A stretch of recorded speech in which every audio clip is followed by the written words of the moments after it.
నిరుద్యోగులు ప్రతిపక్షాల ఉచ్చులో పడవద్దని సూచించారు మంత్రి పొన్నం ప్రభాకర్. మేధావుల అభిప్రాయం తీసుకుని జాబ్ క్యాలెండర్ విడుదల చేస్తామని చెప్పారు.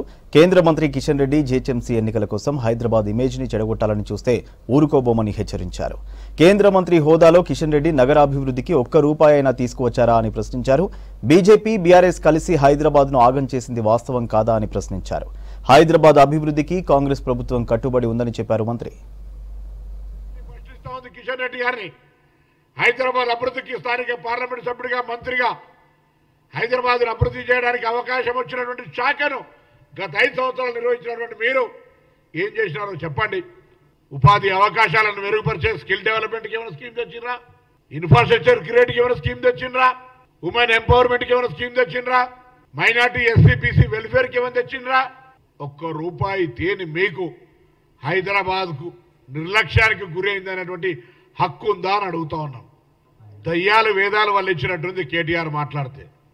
నిన్నటిదాకా నువ్వు ఆ పనిచేసి రాష్ట్ర మున్సిపల్ శాఖ మంత్రివి, కేంద్రంలో స్మార్ట్ సిటీలో చేర్చుకోలేనంత ఒత్తిడి తేలేకపోయినావు, అమృత్ పథకంలో తీర్చలేకపోయినావు, హైదరాబాద్ నగరానికి బీజేపీ పైన ఒత్తిడి తెచ్చి కేంద్రం నుంచి ఒక ప్యాకేజీ తేలేనటువంటి అసమర్థుడివి, సాక్షాత్ మున్సిపల్ శాఖ మంత్రివి, ఇలా హైదరాబాద్ గురించి మాట్లాడితే ఎట్లా?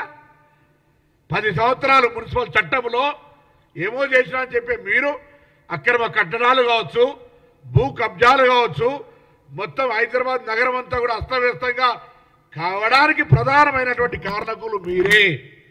ఇలా మీరు మమ్మల్ని అడిగితే దయ్యాలు వేదాలు వల్లించిందంటే పాపం అది ఏదైనా నేర్చుకొని వల్లించింది కావచ్చు, మీకు ఆ అర్హత కూడా లేదు అని చెప్తాను. ఇలా ఉద్యోగ క్యాలెండర్ ఎన్నికల కోడ్ కారణంగా జాప్యం జరిగితే ఉద్యోగ నియామకాలు ఏమైనా అడిగిన వాళ్ళు వీళ్ళే.